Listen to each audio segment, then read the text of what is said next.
Is jy tevrede met hierdie wasmasjienkie? Baie happy. Is dit? Yes, hy spaar vir my baie tyd. Okay, hy was nie groot bondels nie, maar ons het nie groot bondels nodig nie. Hy was skoon. Sy maksimum tyd is 15, maar jy kan hom weer staart.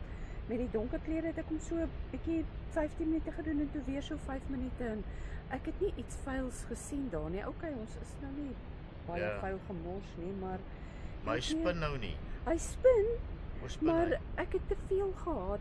Dit gaan my te lank vat om nou, want jy kan omtrent die bondel wat jy was die helfte spin.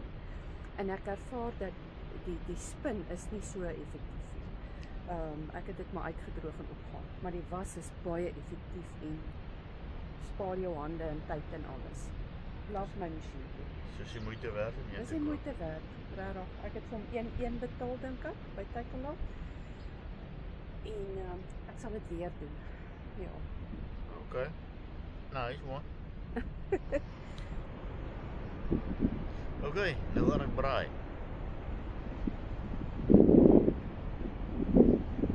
Ek sien nou hier is toevallig om ons 3 Mosselbaai voertuie met karavane.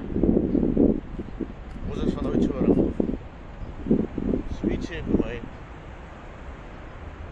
die mense hou van die plek. En wie sal nou nie hou van die plek? As jy nou hierdie uitsig het, hierdie pragtige strand het, jy kan dit net lekker haal. En in die Weskus gaan die son op ons onder oor die see. Mooier is mooi kry jy nie. Dit is baie lekker karavaanpark. Hier is nou staanplek hierso. Daar bo staanplek.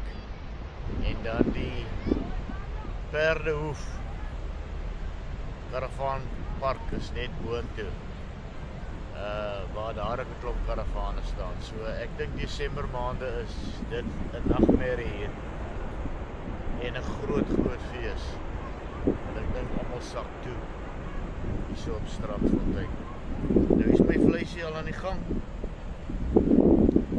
So dis sommer nou. Nou eet ons 'n bietjie braai vleis.